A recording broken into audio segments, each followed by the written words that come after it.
Olá, meus amigos, que Deus abençoe a todos, mas abençoe mesmo todos vocês agora, enquanto você estiver participando desta live, ou mais tarde, a hora que você quiser. Esta palavra venha ao encontro das suas necessidades, não dos seus desejos e cobiças, mas das necessidades. Deus supre as necessidades da gente. Obviamente que quando a pessoa está querendo satisfazer a carne, quer dizer, suas cobiças, suas vontades, enfim, seus sonhos pessoais. Então, não é o objetivo desta palavra. A palavra de Deus vem para atender às nossas necessidades. Necessidades, não cobiças. Então, saiba que a sua necessidade, Deus tem prazer em atendê-las, mas não as suas vontades.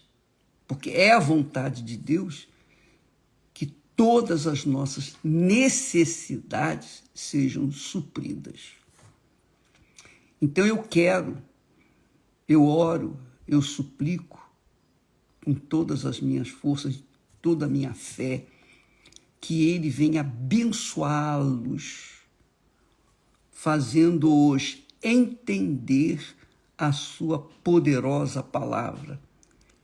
Porque quando nós temos a nossa alma atendida nas suas necessidades, então o corpo vai agradecer, vai louvar, vai servir como templo do Espírito Santo aqui na terra. Então, que isso aconteça na sua vida. Você entendeu? Você entendeu? Bem, vamos à bênção de Deus. Vamos ao recebimento do maná dos céus. Que coisa maravilhosa, que coisa grandiosa, extraordinária. Presta atenção o que diz o texto sagrado. Dizia, pois, João Batista à multidão que saía para ser batizada por ele. Dizia João à multidão. Obviamente que ele estava se referindo aos fariseus, aos religiosos, fariseus, hipócritas. Ele disse, raça de víboras, quem vos ensinou a fugir da ira que está para vir? A fugir. E então ele dá uma ordem. Ele não sugere, mas dá uma ordem. Produzi, pois, frutos dignos de arrependimento. Produzi, pois, frutos dignos de arrependimento. E não comeceis a dizer em vós mesmos, temos Abraão por pai. Temos Abraão por pai, porque eu vos digo que até destas pedras pode Deus suscitar filhos a Abraão. Bom, o que significa esse texto? Qual o cerne, a mensagem? João Batista veio preparar o caminho do Senhor. Espero estar preparando o caminho do Senhor para aqueles cujos corações são humildes para receber a palavra dele. E, obviamente, em seguida, recebeu o seu Espírito. João Batista estava batizando lá no deserto, junto ao Rio Jordão, as pessoas que vinham até ele. Mas o que aconteceu?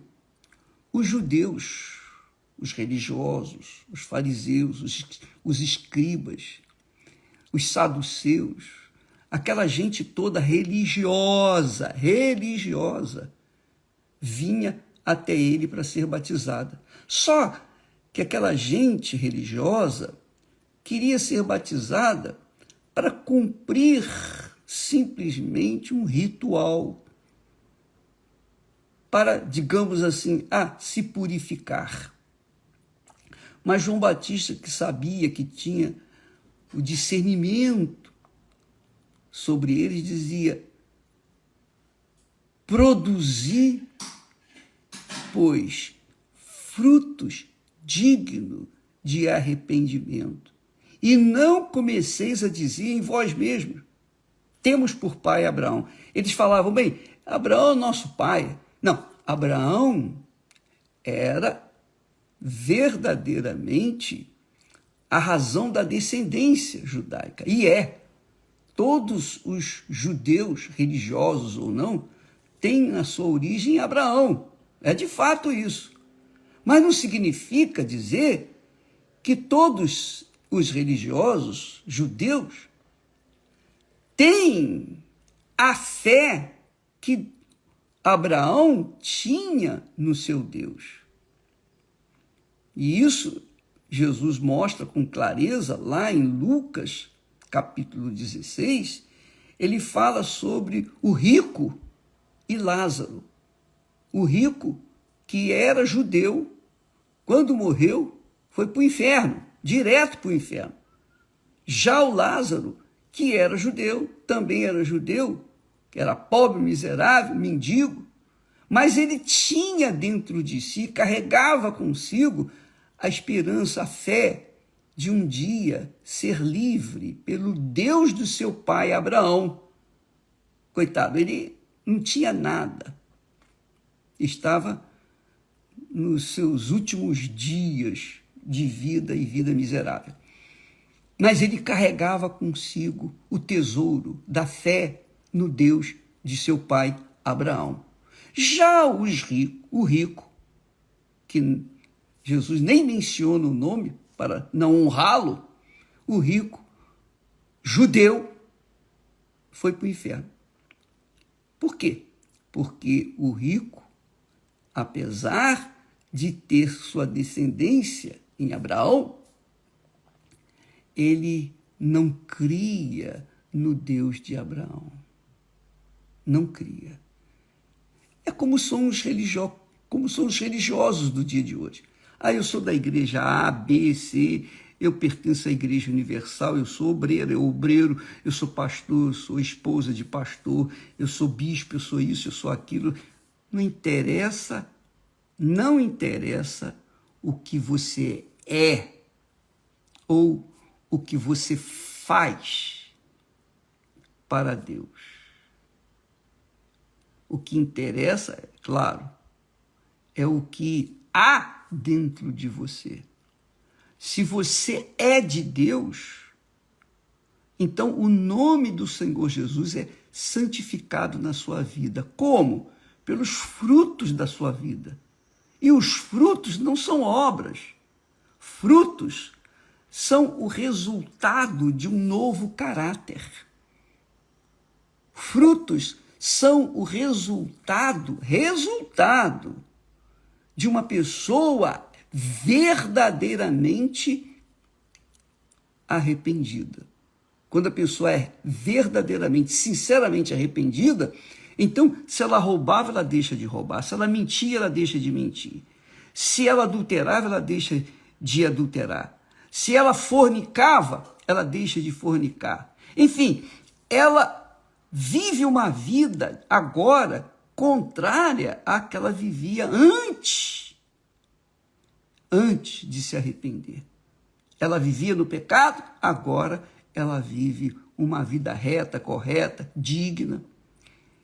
E veja que João disse: produzir, pois, frutos dignos de arrependimento. Dignos de arrependimento. Esses frutos dignos de arrependimento, novamente falo, diz respeito ao caráter, à honra, à hombridade, à verdade. A pessoa que é verdadeira, é sincera, é honesta, ela é o que é. Às vezes a pessoa pode ser até miserável, uma pecadora infeliz, mas ela é uma pessoa sincera, verdadeira. Então essa pessoa, com certeza, um dia, mais cedo ou mais tarde, ela vai estar diante de Deus, ela vai se converter, ou melhor, ela vai ser uma pessoa arrependida, porque ela é sincera. E são essas pessoas que Deus escolhe, né? Os sinceros, os humildes. Mas, infelizmente, dentro da igreja física, existem muitos, como os judeus naquela altura, que Jesus censurou, que Jesus criticou e, inclusive, condenou por causa da sua insinceridade, a sua hipocrisia. Eles falavam uma coisa e viviam outra. Isso acontece demais. Demais. A pessoa fala uma coisa e vive outra. Eu fico pensando aqui que o torcedor, normalmente o torcedor, esse pessoal que faz parte da torcida, de torcidas organizadas do seu clube, elas dão a vida pelo seu clube. Elas são sinceras. Suas paixões pelo seu clube é assim doente. É uma coisa assim doentia. Elas colocam toda a força no seu clube. Elas vendem tudo para viajar para outro país, para ver, assistir o seu clube. Às vezes, sai de lá com a dor de cabeça dupla, porque gastou o seu dinheiro e o seu time perdeu. Perdeu o campeonato, perdeu o título. Então, assim também é dentro da igreja. Há muita gente dentro das igrejas físicas, institucionais, você me entende, né? Que são assim. Elas são apaixonadas pela sua igreja, pela sua denominação, pelo seu pastor, pelo seu bispo, seja lá o que for, só que elas não produzem frutos dignos de arrependimento. Por quê? Porque nunca se arrependeram. Nunca se arrependeram. Mas tem o título de pessoa cristã. Eu sou isso, eu sou aquilo, etc, etc, etc, etc. Então, quando você vê um obreiro, uma obreira, um ex-obreiro, um ex-pastor, um ex-bispo, esposa, seja lá o que for, de bispo, seja qualquer que seja, com um testemunho ruim, com um fruto podre, contaminado, bichado, de arrependimento, ela não foi arrependida, ela não está arrependida. Ela continua na insistência de querer ostentar o nome da sua igreja, do seu pastor, seja lá o que for. Ela continua. Só que ela está perdida, completamente perdida, desorientada, porque nunca se arrependeu. E os batismos dela, que ela às vezes batiza várias vezes, não aconteceu nada. E o Espírito Santo nunca veio sobre ela. Mas elas estão dentro da igreja, elas estão envolvidas lá no trabalho, atendem outras pessoas, sabem ter um discurso cristão, mas o coração continua daquele jeito, corrupto. Os frutos dela são podres. E aí, quando vem as tribulações, quando ela sofre as consequências dos seus pecados, ela vem para o pastor, ela vem reclamar, lamentar, buscar justiça.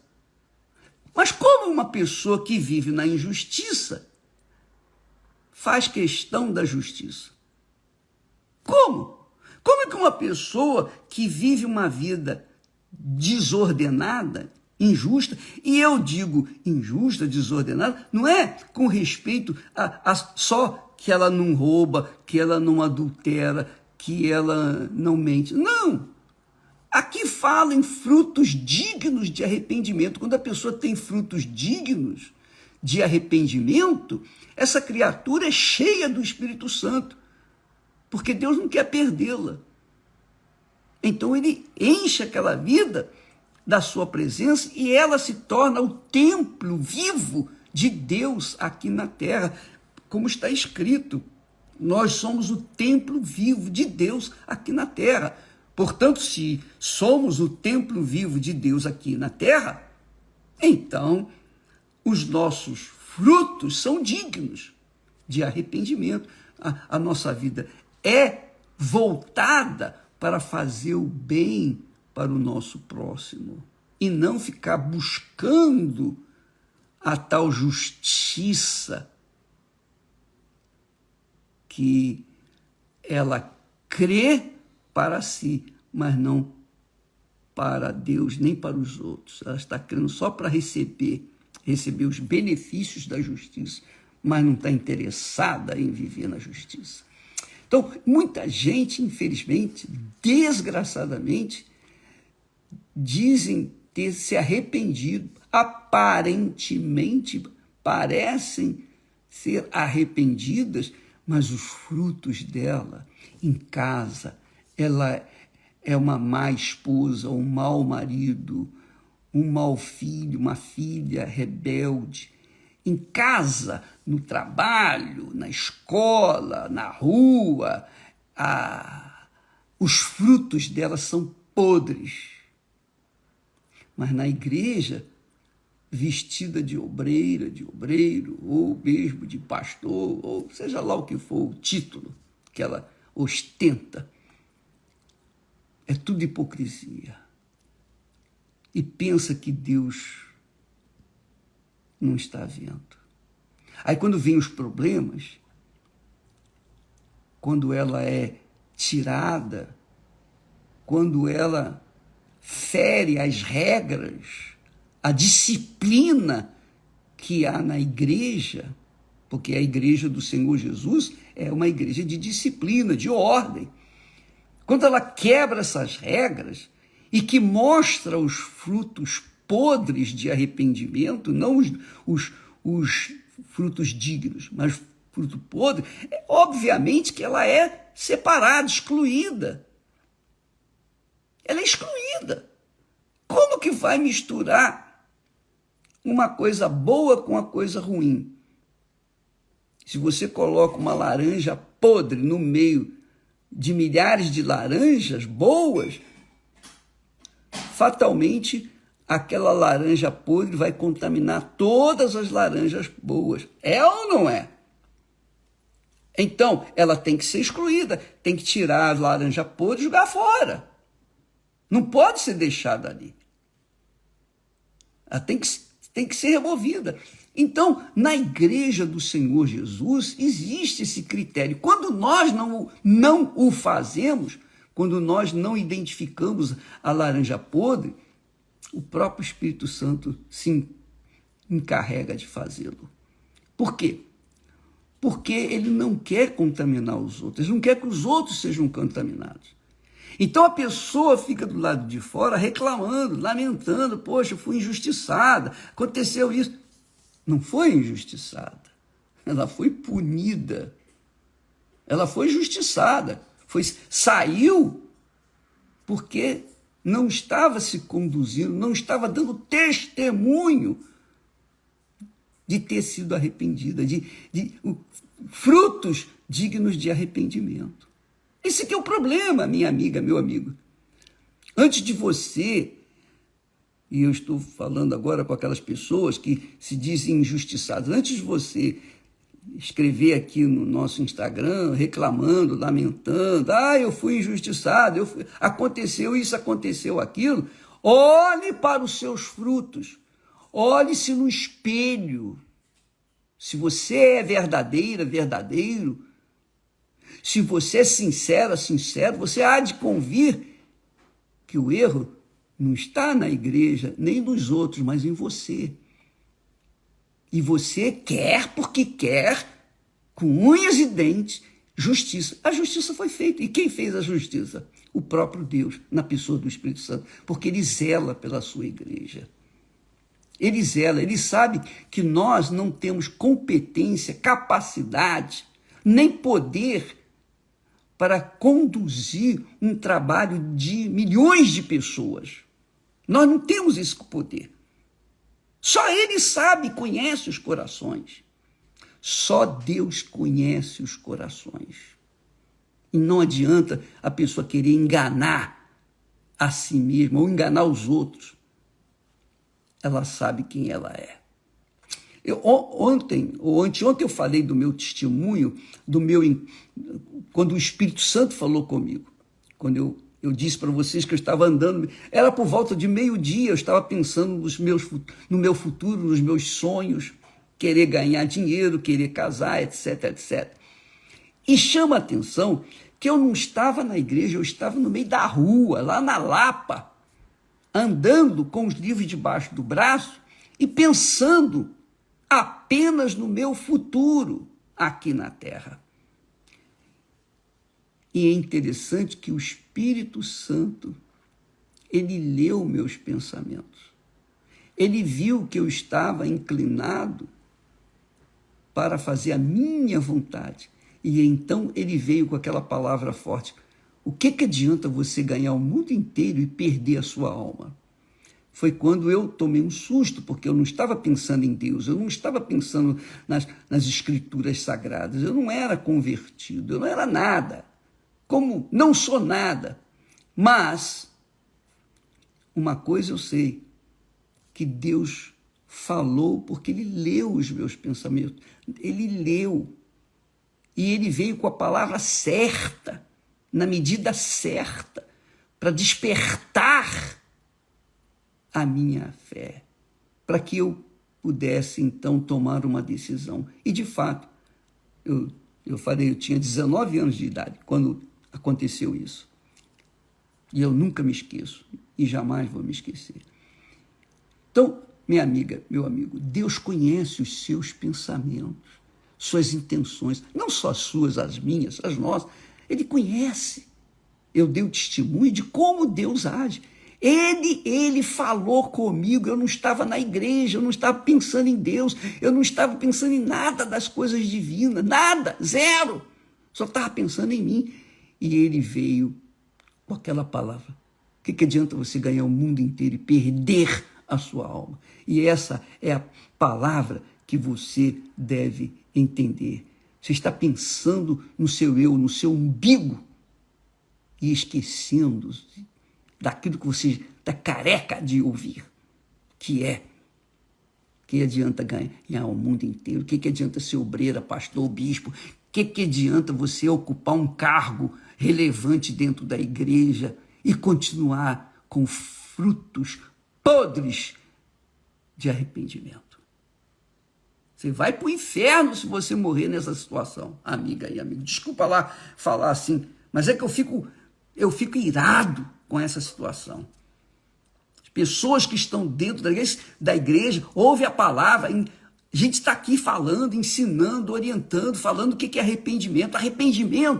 O arrependimento é uma guinada de 180 graus, em outras palavras, você dá uma virada na sua vida, você vai em sentido contrário que você estava indo.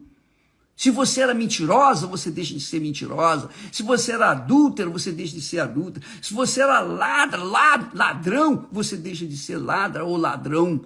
Se você é aquela pessoa que vivia fornicando, você deixa de fazê-lo. Você sacrifica a sua carne, seus desejos, suas cobiças, suas vaidades, seu oba-oba. Você sacrifica tudo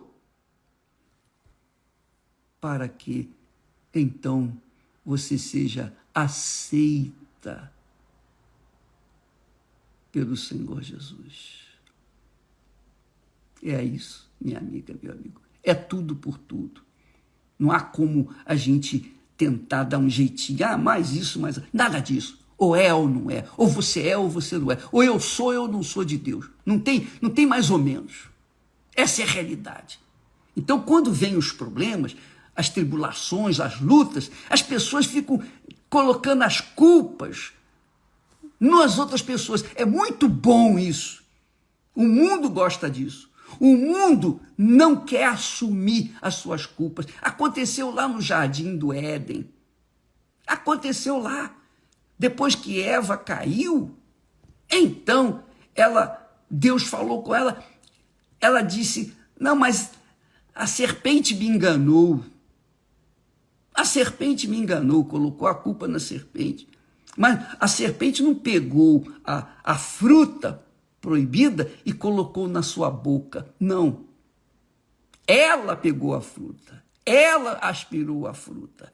Ela comeu da fruta. E ainda por cima, para não ficar sozinha no seu pecado, ela instigou Adão a comer da fruta. E depois, quando Deus foi falar com Adão, ele falou, foi ela que me deu, a mulher que tu me deste que fez eu cair.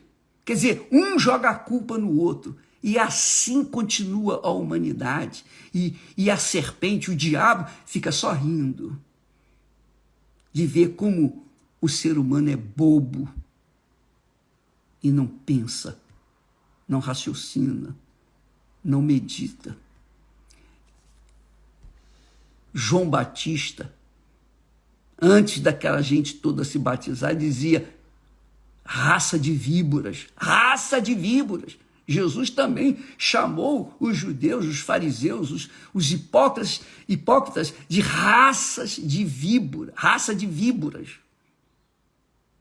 Quem vos ensinou a fugir da ira? Não tem como fugir. Quando a pessoa vive na hipocrisia espiritual, da hipocrisia, digamos, entre aspas, evangélica ou cristã, ela vai colher os frutos, quer ela goste ou não. Quer ela pense que foi injustiça da igreja, de quem quer que seja, ou não, ela vai colher os frutos. Por quê? Porque Deus é justo. E tem mais. E tem mais. Deus fala com clareza. Os ímpios não terão paz. O último versículo de Isaías 48. Deus fala, os ímpios não terão paz. Pode ter dinheiro, pode ter sucesso, pode fazer a fama, pode ter o mundo aos seus pés, pode ganhar o mundo inteiro, mas não vai ter paz. Não vão ter paz. Então, isso que acontece. Você pode até mensurar a sua vida espiritual, avaliar a sua vida espiritual pela paz. Se você é aquela pessoa, presta atenção, por favor, se você é aquela pessoa que está em paz consigo mesmo, com a sua própria consciência e com Deus, então você sabe que Deus é com você. Mas se não há paz, não adianta você ir na igreja, ser dizimista, ofertante, não adianta você fazer doações, não adianta você ser caridosa, bondosa, religiosa, nada disso. Se você sente se a sua consciência, melhor dizendo, acusa você de alguma coisa, não deixa você em paz, fica latejando dia e noite sem cessar, é porque você está com culpa no cartório. Você tem culpa no cartório. Você não tem paz porque Deus não permitiu essa paz. E por quê? Porque você está carregando o pecado dentro de si. E não havendo arrependimento sincero, o pecado continua. Você sabia, minha amiga, meu amigo? Você pode esquecer os seus pecados, mas os seus pecados não vão esquecer você. Essa é a realidade. Para você e para mim, eu posso me esquecer dos meus pecados, mas os meus pecados não vão se esquecer de mim. Claro, se eu já fui lavado mesmo, de fato, no sangue do Senhor Jesus, e a minha consciência está leve, sublimamente leve. Graças a Deus. Então eu estou em paz comigo, eu estou bem com Deus. Mas se há alguma coisa que a incomoda, então tem alguma coisa errada. Pese a sua consciência. Se você é sincero, você vai ver, ou se você é sincero, você vai ver que a sua consciência é o seu juiz. Cada um tem uma consciência, cada um tem um juiz pessoal. E esse juiz julga. Se a consciência está acusando, é porque tem culpa no cartório. É porque os frutos do arrependimento, ou os frutos de arrependimento não são dignos. A pessoa pensa que fazendo as obras de Deus, as obras físicas, curar, libertar, abençoar as pessoas, isso vai eliminar os seus pecados. Não vai, não. Os pecados só são banidos quando há o arrependimento sincero. Aí sim, quando há o arrependimento sincero, a pessoa é transparente. Ela é o que é. Ela é franca, ela é sincera, ela é verdadeira. Ela quer o que é certo, o que é justo. Ela é uma pessoa nova, uma nova criatura. Porque aí sim, o batismo dela teve valor, teve sentido, foi válido. Mas se não foi válido, porque não havia tido arrependimento. E os judeus falavam, não, mas peraí, nós somos filhos de Abraão, quer dizer, sou da religião, descendência de Abraão, eu sou. Jesus disse, eu sei, bem sei que vocês são descendência de Abraão, mas vocês não querem ouvir a minha palavra. Por isso que a minha palavra não entra em vocês. E a verdade é essa, que muitas pessoas, infelizmente, desgraçadamente, muitas, não são poucas não, muitas, a maioria, finge ser uma coisa que não é. É igual político. Você sabe como político é. Que promete isso, promete aquilo. Mas ele sabe que o que está prometendo não vai poder cumprir, porque não tem condição de cumprir. Mas ele promete para ganhar a confiança. Mas com Deus não tem esse negócio não, minha amiga. Ele conhece a nossa consciência, a nossa mente, o nosso pensamento, as nossas intenções. Muito forte isso. Quando Deus falou comigo, ele mostrou que sabia bem os meus pensamentos. Quando ele disse, o que adianta você pensar no seu futuro, nas suas conquistas materiais e perder a sua alma? O que adianta você ganhar o mundo inteiro e perder a sua alma? Minha amiga, meu amigo, a palavra é essa. Produzir, pois, frutos dignos de arrependimento. Frutos dignos de arrependimento. Porque os indignos, os frutos indignos,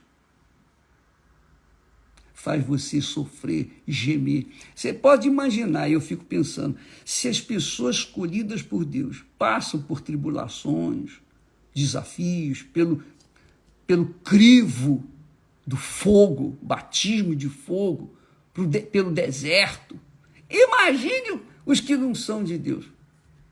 O que o diabo faz? Porque Deus permite que nós passemos pelos desertos, pelo batismo de fogo, os batismos de fogo.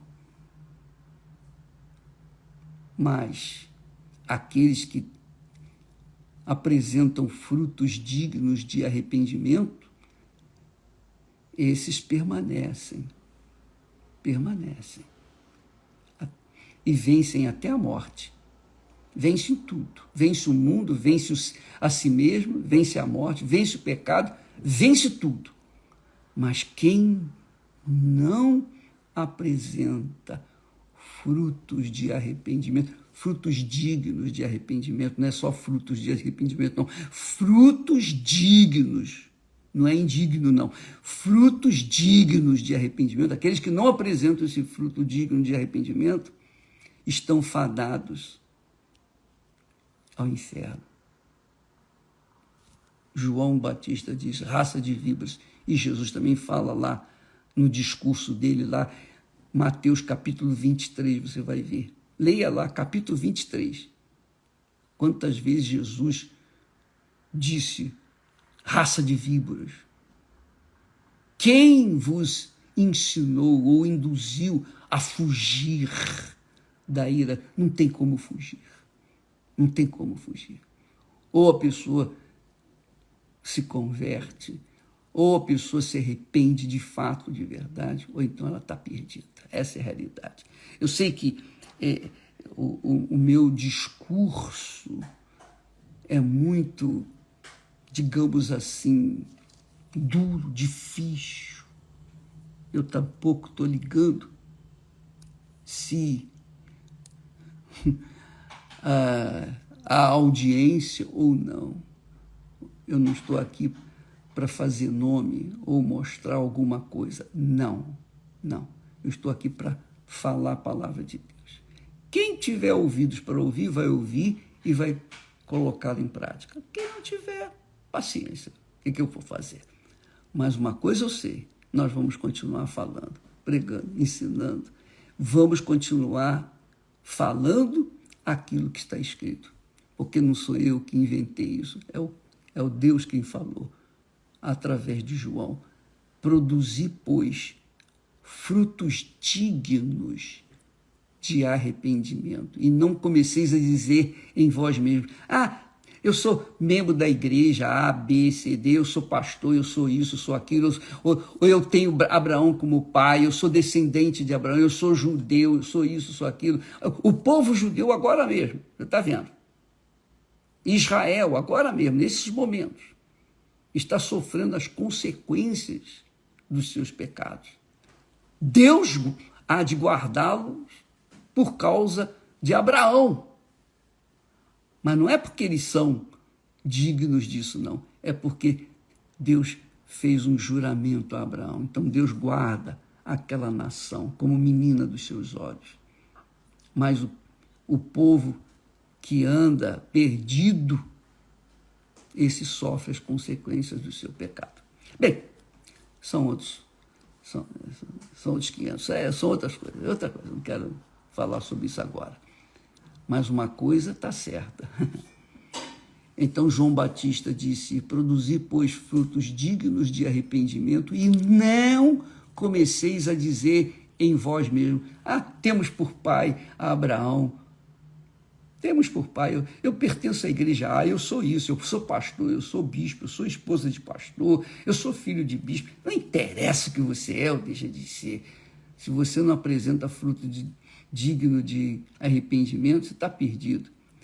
E aí ele complementa dizendo,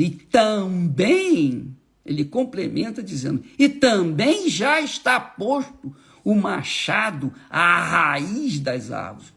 Toda árvore, pois, que não dá bom fruto, É frutos, são frutos. São frutos. Não é que faz, mas é que dá bons frutos. Que não dá bom fruto, corta-se e lança-se no fogo. É isso que está reservado àqueles que não apresentam frutos dignos de arrependimento. Você, pastor, que está me assistindo nesse momento, esposa, olhe para a sua vida. Não se esconda atrás da capa de pastor, não, nem de esposa de pastor, não, nem bispo. Você que é bispo e que por acaso não apresenta esses frutos dignos de arrependimento, você vai dançar um dia, você vai sair fora. E depois não vem com aquela conversinha, mas eu fui injustiçado, puxa, olha só. Não tem? Meu pé me dói, nada disso. Ou você é ou você não é. Já está posto o machado à raiz das árvores. Toda árvore que não produz bom fruto, corta-se e lança-se no fogo. Mas aquela árvore que dá bom fruto, ele aduba para que limpa, não é isso?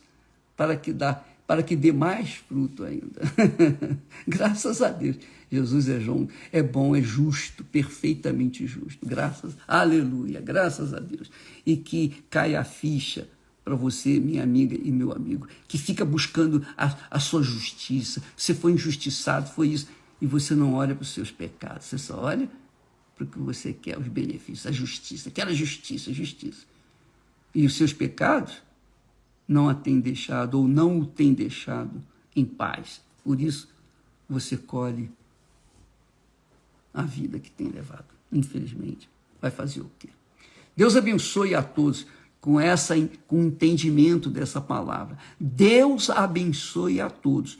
O machado já está à raiz das árvores. E aquela que produz bom fruto será guardada. Mas aquela que não produz bom fruto será lançada no fogo. Está escrito, claro, transparente. E você entende perfeitamente isso. É ou não é? Deus abençoe, então, aqueles que querem ser abençoados, que verdadeiramente querem a verdade, querem se libertar. Em nome do Senhor Jesus. Amém. Graças a Deus.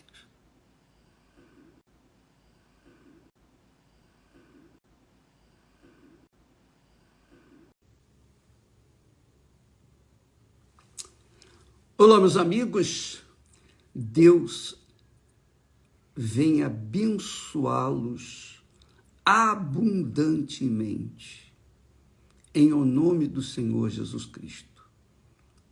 Você que crê no Senhor Jesus Cristo, seja abençoado. Você que crê naquele que Deus enviou para salvar a sua vida, a sua alma, seja abençoado. Você crê nele, seja abençoado. Não importa a igreja, a religião que você frequenta, o que importa é a sua consideração para com aquele que deu a sua vida por você. Então, quando a pessoa respeita, reconhece o que Jesus fez por ela, então ela está crendo nele. E, consequentemente, ela tem o direito de receber os seus favores, as suas bênçãos. Nós temos falado sobre o honrar pai e mãe, que é um mandamento, que é uma ordem de Deus para com todos os seres humanos. E o honrar pai e mãe não é adorá-los, porque adorar só a Deus. Adorar só Deus. Só Ele é digno de toda a adoração, louvor. Só Ele é digno. de adoração. Mas, aos pais, os filhos têm obrigação de respeitá-los, honrá-los com respeito. Você respeita o seu pai e sua mãe, você respeita a autoridade deles sobre você.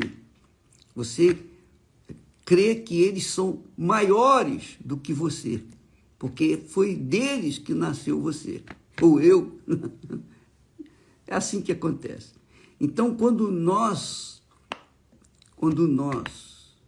honramos nossos pais, nós estamos considerando-os,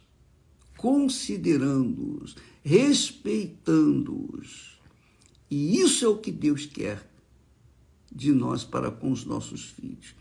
Porque eles, os pais, representam, tipificam o próprio Deus.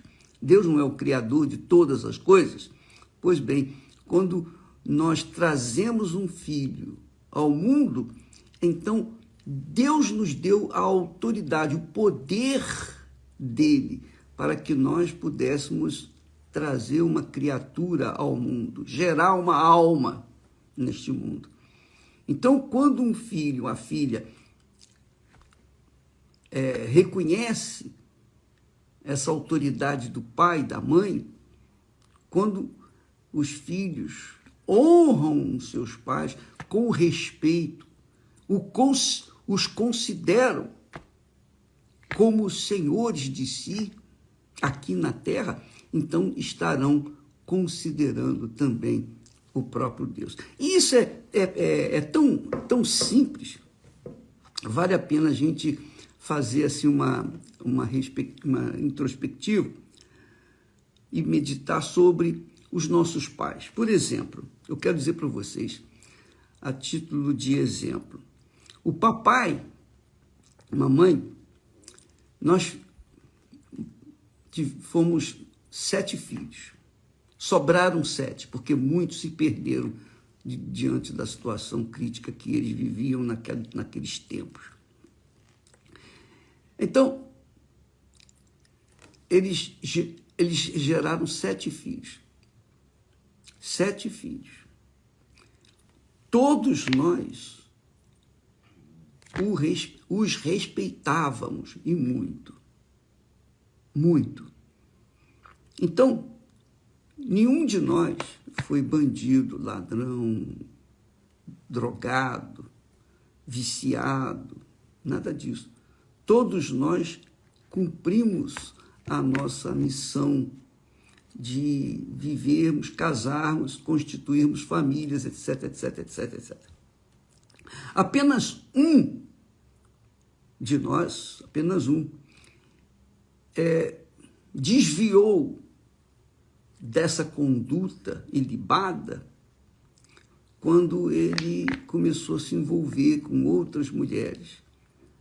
E ele, obviamente, gerou filhos com uma, filhos com outra, e filhos com outra ainda, terceira. O que acabou acontecendo? Ele morreu mais cedo. Ele foi embora mais cedo. Não é Deus que estava punindo, é porque ele quebrou aquela ordem, aquela disciplina divina. Aconteceu também com o caso da Esther, ou da família da Esther. A Esther eram 8 filhos. Os 8 filhos foram criados da mesma forma, com respeito, reverência aos seus pais, com honra aos seus pais. E todos os 8 filhos se casaram, tiveram famílias, etc, etc, etc. Apenas uma teve a infelicidade de casar com um jovem que não teve a mesma educação que ela teve. Então o casamento se desfez e ela casou novamente.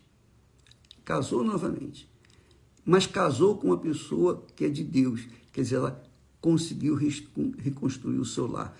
Então, todos nós, em geral, casamos e vivemos com as nossas respectivas esposas durante muitos anos. Nós estamos casados, Esther e eu, há 53 anos. Vamos fazer agora em dezembro. Então, isso mostra que quando os filhos, é isso que eu queria provar para vocês, quando os filhos são criados no temor do Senhor, porque temer a Deus é temer os pais, é respeitar os pais, é honrar os seus pais.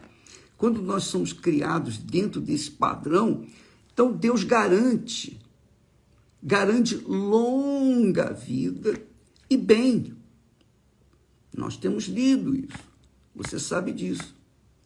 E eu aprendi pelo Espírito Santo, isso é uma experiência pessoal, depois que eu conheci Jesus, é que eu tive essa instrução, essa inspiração, essa direção. Eu, quando fui me casar, eu tinha consciência antes de me casar, que se eu me casasse com uma pessoa, uma mulher, uma jovem, que não tivesse os mesmos princípios que nós tivemos com os nossos pais, se eu casasse com uma jovem que fosse malcriada para com seus pais, que fosse rebelde, que fosse, enfim, que não respeitasse os seus pais, que não honrasse os seus pais, eu tinha certeza que não ia dar certo comigo. E aí a minha salvação iria correr risco. Então, eu orei, eu pedi, eu clamei a Deus para enviar a pessoa certa. E então, nos conhecemos, Esther e eu. Deus enviou a Esther. Então, você já deve ter ouvido falar, os antigos falavam, minha mãe falava, que quando é boa filha, é bom filho. Então, a boa filha vai ser boa esposa e boa mãe. O bom filho, que respeita os pais, que honra os seus pais, ele vai ser um bom marido e um bom pai. Porque essa é a ordem, é a disciplina divina. Mas essa disciplina, essa ordem, ela começa com o honrar aos pais.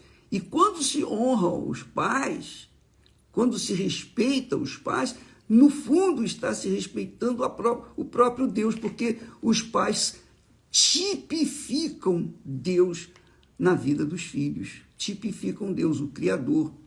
É Ele que nos deu condições de gerar outras criaturas. Isso é muito importante.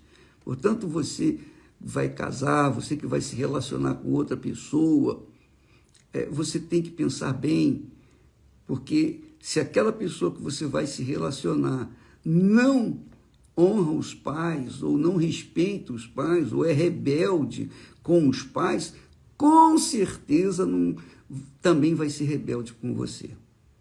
E não vai dar certo o casamento. E essa é a razão de muitas famílias terem sido destruídas. Você sabe que a coisa mais difícil, mais infeliz aqui neste mundo é um mau casamento. Porque você conviver com uma pessoa diferente de você, criado com outros princípios, você conviver com essa pessoa e se adaptar com ela, é muito complicado, é muito difícil. Então, no exemplo da família da Esther, eram 8 filhos. Na minha família, né, lá em casa, éramos 7 filhos. E nós chegamos a essa conclusão pelo Espírito Santo, que se eu encontrasse uma jovem que fosse realmente do meu agrado, que os meus olhos se enfeitiçassem e me entregasse para ela, com certeza, se ela não tivesse os princípios que eu recebi dos meus pais, não ia dar certo, de jeito nenhum. Deus mandou para mim a pessoa certíssima, que combina perfeitamente comigo, graças a Deus. Graças a Deus. Agora, é interessante que ela tem uma irmã que se casou mal, casou com um rapaz, sabe, esses cocotinhos, tem a cocotinha e tem os cocotinhos, esses filhinhos de papai. Então ela casou pensando que estava casando bem, porque o rapaz era bem de vida. Só que não durou muito o casamento. Por quê? Aquele rapaz não respeitava seus pais. Então o casamento dela foi desfeito. Mas como ela tinha recebido os princípios do seu pai, dos seus pais, ela reconstruiu o seu lar. Ela teve o privilégio de reconstruir o seu lar, teve filhos com o segundo marido e vivem maravilhosamente bem. Por quê? Porque Deus honrou aquela jovem. Deus honrou. Ela foi fiel aos seus pais, aos princípios de Deus. Já não aconteceu o mesmo com o meu irmão. Ele casou muito bem, bacana, etc., mas por conta dele não conduzir-se com um princípio de família, ele ser eu vou dizer a palavra certa, um garanhão, sabe o que eu quero dizer com isso? Então, o casamento dele foi desfeito uma primeira vez, a segunda vez, e depois a terceira vez, e ele foi para a sepultura jovem, novo. Por quê? Porque não guardou os princípios que o papai e a mamãe nos tinham dado. Então eu falo isso, amiga e amigo, para você que vai se relacionar com outra pessoa, veja bem se aquela pessoa, ela honra, ela respeita os seus pais. Não é só amar, não. Ah, eu amo meu pai, eu amo minha mãe. Não, não é isso, não. Isso é normal. Mas respeitar, às vezes você ama, mas não respeita. Então, veja bem, coloque isso como princípio. E não adianta a pessoa pertencer à mesma igreja, à mesma denominação, porque nós temos visto isso também dentro da Igreja Universal do Reino de Deus. Muitos jovens se envolvem com outros jovens e querem se casar, só que aqueles jovens que têm o princípio de Deus, que tem o Espírito Santo, se envolvem com uma jovem que não tem o Espírito de Deus, que não tem esse temor para com Deus, que não respeitam seus pais, ele vai se casar, vai ser um inferno na vida deles, mesmo sendo pastor, porque casou com uma pessoa que não tem os princípios da palavra de Deus. Você entendeu, minha amiga, meu amigo? E isso é importante, porque você vê que o mundo está um inferno por causa da destruição do lar, da família. Só isso. Só isso. Nós vimos aí ontem, demos o testemunho, o exemplo de Esaú. Deus odiou Esaú e não permitiu que ele herdasse o direito da primogenitura, porque ele era rebelde aos seus pais. Ele era rebelde aos pais. Ele fazia o que desagradava os seus pais. Então, eu queria que você pensasse bem nesse aspecto, porque a vida do ser humano, a humanidade depende disso. O mundo está um caos porque os casamentos, não existe casamento, existem junções de pessoas, ajuntamentos. Então vai gerar filhos revoltados que vão se casar revoltados, que vão gerar outros filhos revoltados, e vai o quê? Vai acontecer isso aí, bilhões de seres humanos revoltados. E nós temos um mundo aí em caos, nós estamos vivendo no final dos tempos. Jesus disse que no final dos tempos o amor se esfriaria. Esse é o amor que se esfriou. O casamento é feito... se não der certo, a pessoa às vezes casa já programando que se não der certo já tem outra no lugar, outra pessoa. Essa é a realidade. Então, amiga e amigo, quando você se casar, depois eu penso, eu creio, é a minha fé, e eu passo essa fé para vocês. Quem quiser, amém. Graças a Deus.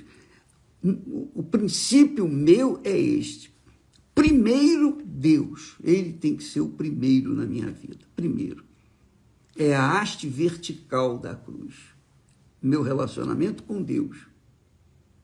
Segundo, na minha vida, o relacionamento com a minha esposa.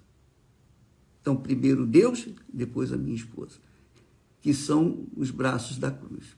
Então, Esther e eu formamos o braço da cruz.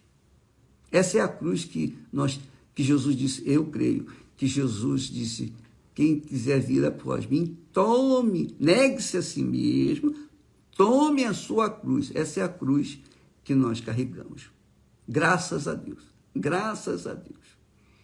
Primeiro Deus, depois a esposa. Então, você que me assiste nesse momento, que está planejando se casar, que está arrumando, você se preocupa tanto com casa, com a roupa, com o vestido de noiva, com a roupa que vai colocar no dia do casamento, você deveria se preocupar primeiro se aquela pessoa com que você vai unir a sua vida, porque quando você casa com uma pessoa, quando você se ajuda com uma pessoa, quando você coabita com uma pessoa, quando você tem relação sexual com uma pessoa, você e aquela pessoa se tornam uma só carne. Imagine você ser uma só carne dividido dentro de si. Isso é um inferno! É ou não é? Então, procura uma pessoa que tenha esse princípio de respeito, de temor para com os seus pais. Se essa pessoa teme os seus pais, respeita os seus pais, você vê isso, o comportamento dela para com os seus pais, então você pode crer que aquela pessoa vai ser, se for mulher, então ela vai ser uma boa esposa e vai ser uma ótima mãe. Agora, ou se é um homem, se vai casar com ele, se ele é um bom filho, ele vai ser um bom marido. Se ele é um bom filho, ele vai ser um bom pai. Isso é o princípio da fé inteligente, da fé que pensa, que pesa, que soma, que faz as contas e chega à conclusão. É isso aqui. É isso aqui que eu quero. Então, o princípio do casamento é extremamente importante na sua vida. Primeiro, nós lutamos para as pessoas receberem o batismo com o Espírito Santo. Primeira coisa, relacionamento daquela pessoa com o próprio Espírito Santo. Porque, como está escrito, quem se une com o Senhor é um espírito com ele. Então, primeiro você e Deus. Depois é o seu casamento. Você e a pessoa com quem você vai viver todo o resto da sua vida. Essa pessoa tem que temer a Deus. Essa pessoa tem que respeitar, honrar os seus pais. Entendeu? Aí vem a pessoa e pergunta, bispo, mas aí vem cá, e se os pais dele morreram, ele não conhece os pais, como é que vai ser? O Espírito Santo. O Espírito Santo, ele tem que ter o Espírito Santo. Se você tem o Espírito Santo, você vai querer que ele também tenha o Espírito Santo. Se você não tem o Espírito Santo, você não vai fazer questão que ele tenha também. Mas se você tem o Espírito Santo, você vai querer uma pessoa que tem o mesmo Espírito que você, para que então o casamento seja feliz. E eu posso falar isso com vocês. Eu posso falar isso com vocês. Eu posso ensinar isso, eu posso pregar sobre casamento. Aliás, não somente eu e os meus companheiros, meus colegas, os pastores, os homens de Deus que servem na Igreja Universal do Reino de Deus. E quando não serve, que não segue essa disciplina, cedo ou tarde eles saem, eles deixam a obra. Deus abençoe a todos e até amanhã, em nome do Senhor Jesus. Amém.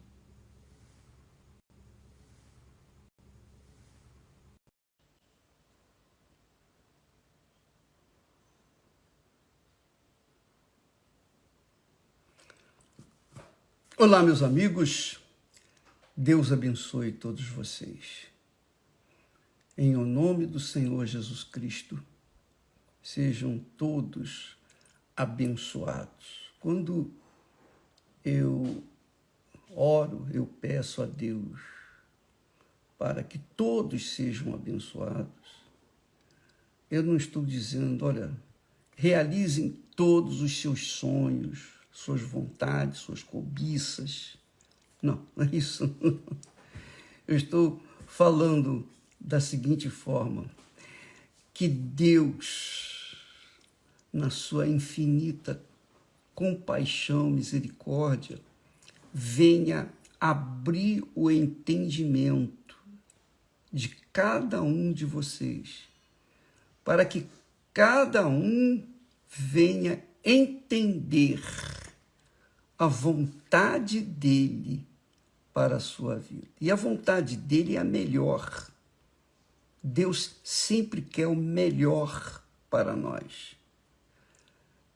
Então, quando isso acontece, a pessoa... É como se caísse a ficha, né? Caiu a ficha. Ah, chegou.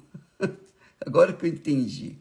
É isso que nós queremos, que ele venha fazê-los entender a sua santa palavra. Como aconteceu comigo. Como aconteceu comigo. Porque eu lembro, e eu já falei isso aqui várias vezes, mas convém lembrar porque eu me sinto mais confortável para falar de uma experiência pessoal que eu tive com Deus, porque parece que fica mais fácil de as pessoas entenderem. Então, naquela experiência que eu tive, eu não estava na igreja, eu não estava pensando em Deus, eu não estava conversando com ninguém, eu estava caminhando em direção ao meu trabalho. E quando eu estava caminhando, eu tinha os meus livros do pré-vestibular debaixo do braço. E eu estava pensando no meu futuro. Eu estava naquela dúvida se iria fazer matemática, se iria fazer engenharia, se iria fazer economia. Eu estava entre essas opções, pensando nos meus projetos, pensando no meu futuro. Quando eu tinha 19 anos de idade, melhor, por aí, eu tinha 19 anos, 18, 19 anos. E aí, pensando, o que aconteceu? Isso por volta de meio-dia. E o sol estava a pino, eu estava caminhando tranquilo ali na Lapa.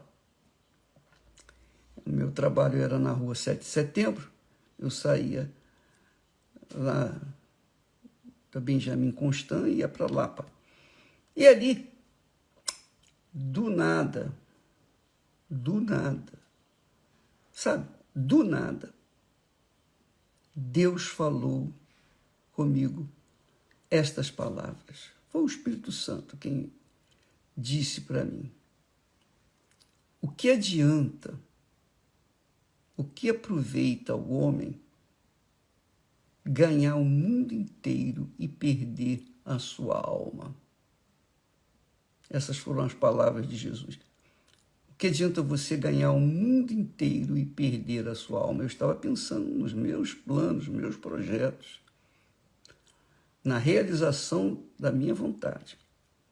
Quando ele falou isso, do nada, isso é que é importante, porque se eu estivesse meditando na palavra de Deus, se eu estivesse na igreja, se eu estivesse me encaminhando para a igreja, tudo isso poderia remeter para pensamentos em Deus, mas eu não estava, nada, zero.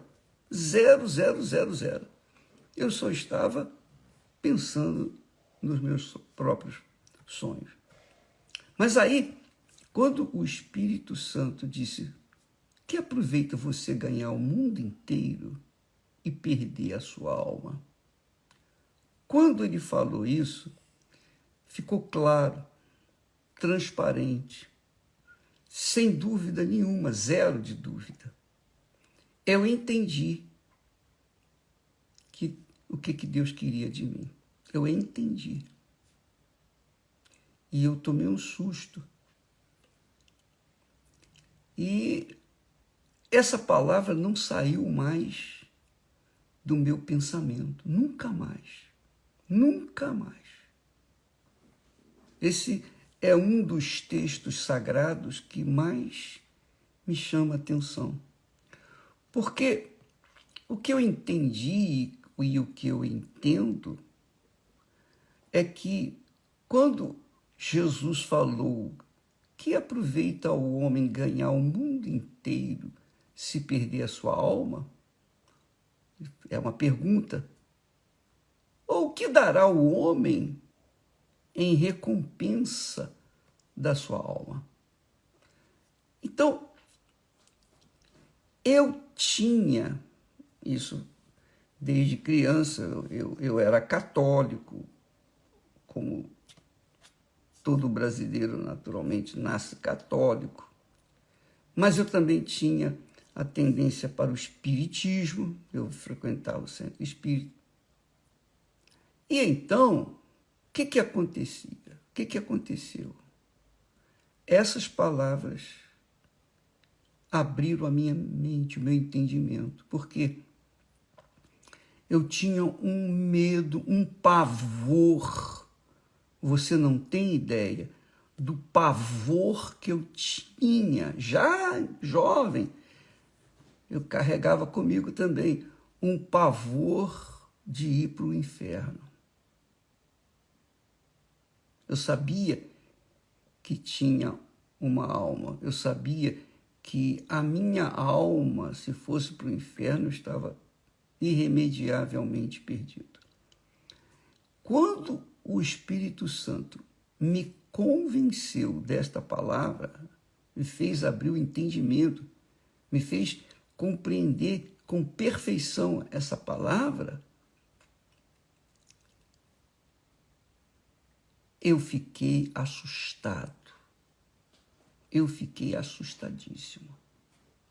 E desde então não pensei em outra coisa. Imediatamente eu comecei a arrumar as minhas coisas, colocar as coisas em ordens na minha vida. Eu digo as coisas espirituais.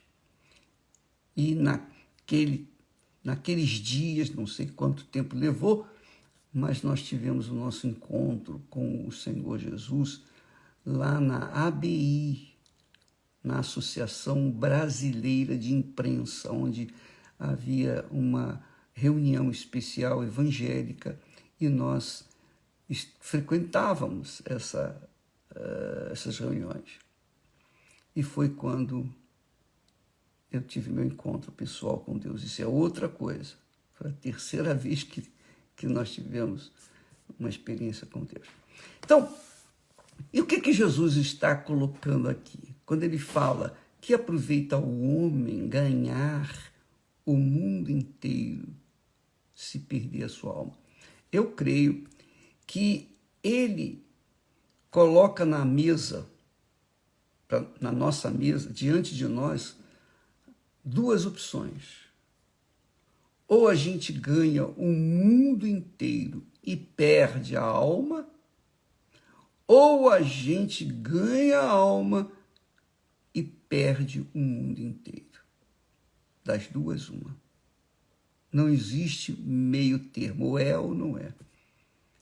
E eu queria falar justamente isso com vocês. E eu creio que o Espírito Santo, com certeza, eu tenho certeza absoluta que o Espírito Santo está falando e vai continuar falando através dessa mensagem com muitas pessoas que estão vivendo entre meio barro, meio tijolo, sabe como é que é? Meio lá, meio cá. Aquelas pessoas que estão indecisas, vivem as suas vidas de forma indecisas. Por quê?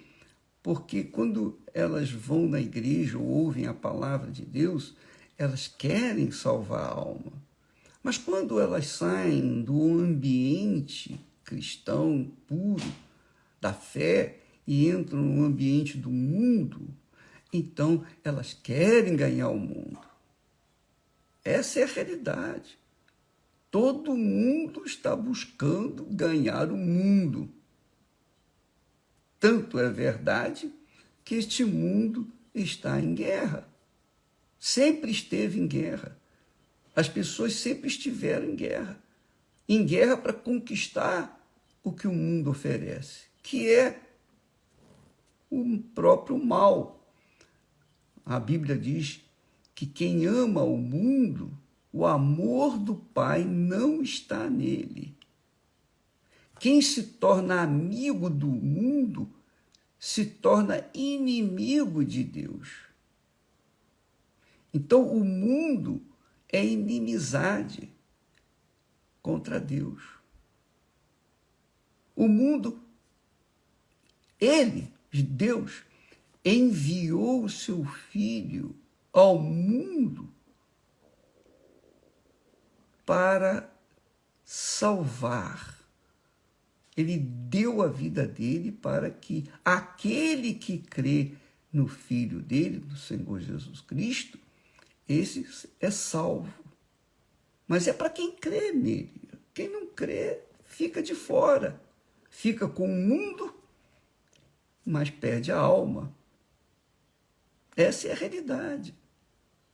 E você, amiga e amigo, que tem estado como eu estive durante algum tempo na minha juventude, adolescência, entre o mundo e a salvação da alma, eu me sentia confortável quando ia na igreja e ouvia a palavra de Deus, eu gostava muito. Eu aceitava o Senhor Jesus como o meu Senhor e Salvador. Sempre ficava de pé, aceitando Jesus como meu Senhor. Cheguei até a ser batizado nas águas. Mas isso do lado de fora. Do lado de dentro, eu tinha as minhas inclinações para o mundo. Eu vivia no mundo e eu gostava do mundo. Só que eu não estava levando a sério que a minha alma estava na balança de Deus. Ou eu salvo a minha alma, ou eu coloco a minha alma na mão de Deus e perco o mundo, ou eu perco a minha alma e ganho o mundo. Que foi a mesma coisa que aconteceu. Como Deus é grande, né? Deus é maravilhoso. Adão e Eva, eles tinham o domínio sobre toda a terra, o domínio sobre todo o mundo. Deus lhes deu o domínio sobre toda a terra. Você sabia disso? Toda a terra. Não só ali no jardim do Éden, mas toda a terra. Deus lhes deu o domínio. Porém, eles andavam com Deus naquela altura. Eles tinham comunhão com Deus. Mas Deus também colocou uma árvore cujo fruto dava um fruto que dava conhecimento do bem e do mal. Adão e Eva só conheciam o bem. Eles não conheciam o mal. E por eles não conhecerem o mal, havia comunhão deles com Deus. Perfeita comunhão. Porque eles viviam no bem. Eles eram do bem, pessoas do bem. Então havia comunhão com Deus. Mas Deus falou, olha, aquela árvore ali, o fruto dela é proibido, é meu. O dia que vocês provarem daquele fruto, então vocês vão conhecer o mal.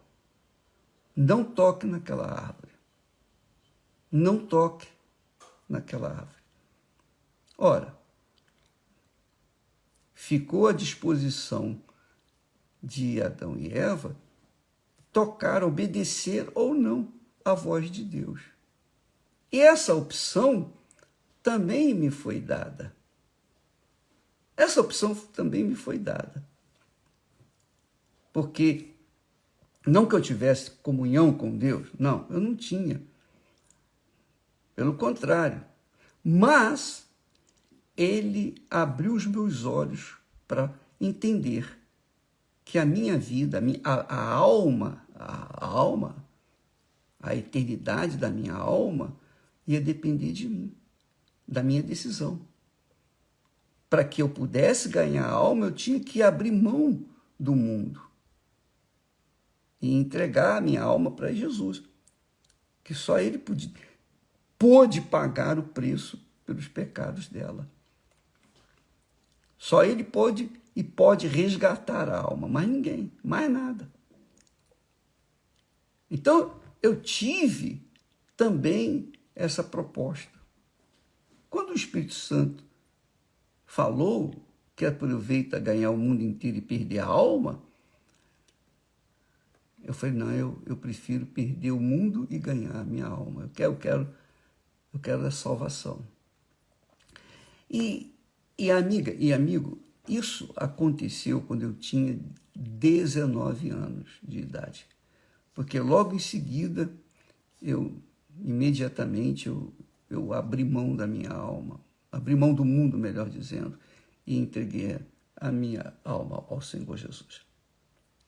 E desde então, este tem sido o meu sonho, levar para as pessoas a mesma experiência que eu tive, levar para as pessoas a mesma salvação que Deus me deu, levar para você o mesmo que Deus me havia dado. E eu peço a Deus direção, eu peço a Deus sabedoria, eu peço a Deus palavras que possam vir ao encontro da sua necessidade, para que você entenda e então você tome a sua decisão.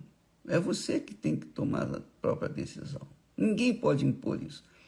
É a liberdade que Deus nos deu e nos dá. Liberdade de escolha. Agora,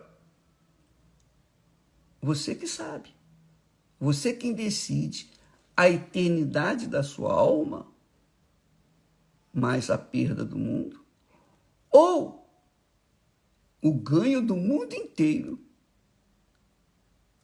e a perda da sua alma. Veja o valor da alma. Jesus disse que nem o mundo inteiro é tão precioso, é tão valioso quanto a salvação da alma. É isso que ele está falando aqui. E eu queria que você soubesse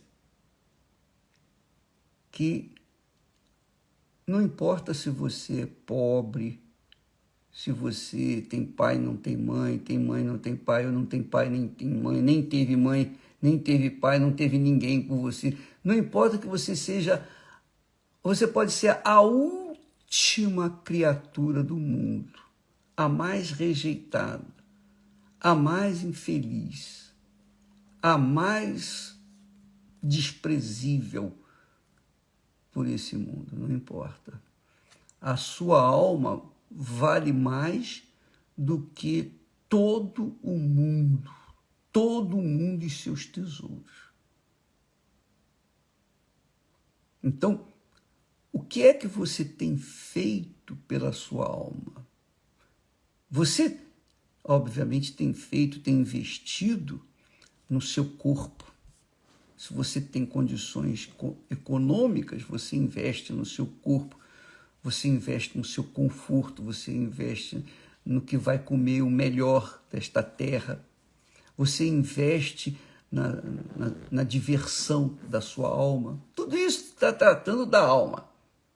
Você sabe que a gente vive em função, né, de agradar a alma, porque a alma, ela é aquele corpo espiritual, aquele corpo invisível, aquela matéria invisível, se é que podemos dizer assim, que está dentro de nós. É a nossa alma que sente dor, é a nossa alma que sente tristeza, é a nossa alma que sente angústia, essa é a nossa alma que sente o vazio, é a nossa alma que sente a depressão, é a nossa alma que sente alegria também, é a nossa alma que sente prazer, prazer em comer, prazer no sexo, prazer em qualquer tipo de prazer. A alma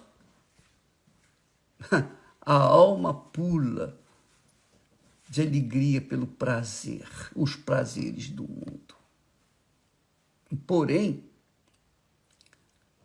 tem um preço, minha amiga e meu amigo. Se você investe todo o seu corpo, toda a sua sabedoria, sua inteligência, seu espírito, que é a sua mente, para agradar a sua alma, mesmo assim, quando você morrer, você vai sofrer da mesma forma como a alma sofreu aqui na Terra, vai sofrer em termos assim, absolutamente impossíveis de se falar, de se pronunciar, de tanta dor, de tanto sofrimento, porque é o que Jesus fala, é o que Jesus ensina. Ele fala, ali haverá choro e ranger de dentes, quando a alma é perdida, quando a pessoa morre sem a salvação da sua alma. Ela morre tentando conquistar o mundo e acaba perdendo a sua alma. Essa é a realidade. Jesus disse que ali haverá choro e ranger de dente. O tormento é eterno. Então, a alma não morre. Você sabe que a alma não morre? Você sabia que a alma não morre? A alma não morre. Seja a alma do bom ou a alma do mal. Seja você boa ou não, seja você religiosa ou não. A alma não morre. A alma não morre. Claro, quando a gente entrega a alma para o Senhor Jesus, como foi o meu caso, eu me rendi logo, então a minha alma teve paz. É o primeiro sintoma de que a alma está salva, é a paz. A paz. Quando você recebe o perdão dos seus pecados, quando você tem o seu nome registrado no livro da vida, quando Deus, na pessoa do Espírito Santo, faz de você uma nova criatura, então você tem paz. Embora haja lutas exteriores, você tem lutas, todos nós temos lutas, todos nós temos tribulações, problemas. Isso todos nós passamos, todos passamos.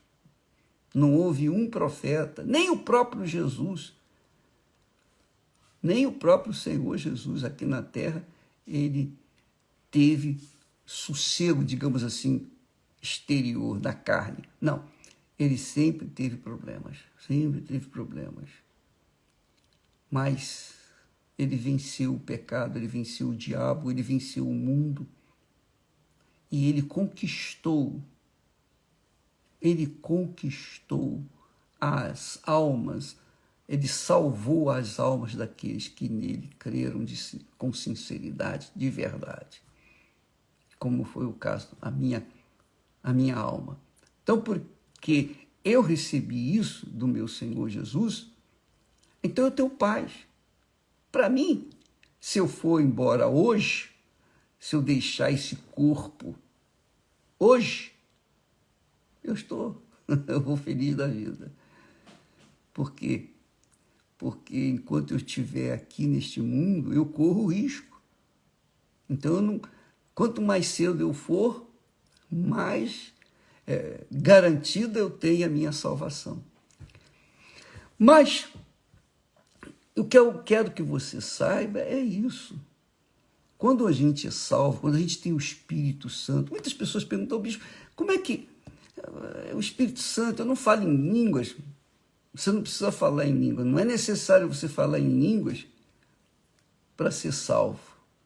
É necessário que a sua alma esteja 100% na mão de Deus, você esteja entregue 100% em obediência, vivendo em obediência à sua palavra. Aí você vai ter paz. Se você tem paz, você tem Deus. Porque a paz vem de Deus. O Espírito Santo é o Espírito da paz. O próprio Deus diz que os ímpios, os pecadores, não têm paz. Não tem mesmo. Mas os que são de Deus têm paz. Eles têm. E essa paz é algo muito pessoal, individual. Cada um tem a sua paz, porque depende da sua fé, a sua obediência à palavra de Deus. Depende da pessoa que abriu mão do mundo para salvar a sua alma. Então, se essa pessoa que realmente abre mão deste mundo, dos prazeres deste mundo, para salvar a sua alma, então Jesus salva a alma dela e ela tem paz. Ela tem paz. Agora, se não há paz, e você sabe, eu sei, se eu sou salvo ou não, eu sei, eu posso falar por mim, eu não posso falar pelos outros, eu posso falar por mim. Eu tenho paz. Então, Esther tem paz. Nós vivemos em paz. Nós vivemos em perfeita paz, harmonia. Por quê? Porque ela tem o Espírito Santo, eu também tenho. Ela foi salva, eu também fui. Então, nós combinamos perfeitamente. Agora, e você? O incômodo, o desconforto que eu sinto é pelas pessoas que nós temos alcançado, as pessoas que participam aqui dessa live, as pessoas que participam do Instagram, Telegram, das redes sociais, das mensagens da Igreja Universal do Reino de Deus, que é tudo focando para a salvação da alma, não para ganhar o mundo inteiro, mas para ganhar a alma, a própria alma. Você, amiga e amigo, como é que está dentro de você? O que há dentro de você? Você tem paz? Você tem paz? Se você tem perfeita paz, não é só paz por alguns momentos, por alguns dias, não. Quando a gente tem a paz celestial, a gente tem alegria celestial por toda a vida, mesmo diante dos desafios, das tribulações, dos aborrecimentos, dos desgostos que o mundo se nos apresenta, mas dentro de nós a paz. Então, se você tem essa paz, graças a Deus, aleluia. Agora, se você não tem, então, minha amiga e meu amigo, use esse texto falado pelo próprio Senhor Jesus, o próprio Deus. Pois que aproveita ao homem ganhar o mundo inteiro. O mundo inteiro. Não é possível isso, mas digamos que ele conquiste o mundo inteiro. Se perder a sua alma, o que adianta? Não adianta nada. O que dará o homem em resgate, em recompensa da sua alma? Pense nisso, minha amiga, meu amigo. Se você, ouvindo essas palavras, lendo esse texto, que nós vamos deixar postado aí, Se você se sente incomodado, é porque você precisa resolver esse problema da sua alma com Deus. E para você salvar a sua alma, você tem que virar as costas para o mundo. Não é possível ganhar a alma e o mundo ao mesmo tempo. Ou uma coisa ou outra. Você é quem vai escolher. Adão e Eva escolheram. E deu no que deu, né? Deus abençoe a vocês. Que o Espírito Santo ilumine o entendimento, então, de todos vocês. Para que cada um seja sábio diante de Deus e tome a decisão certa, que vai valer para toda a eternidade. A alma não morre. Assim como a alma dos salvos vão viver intensamente na presença do Pai, a alma dos pecadores, dos que não foram salvos, vão sofrer a eternidade no lago de fogo e enxofre, conforme diz o texto sagrado. Deus abençoe a todos, então, em nome do Senhor Jesus Cristo. Amém.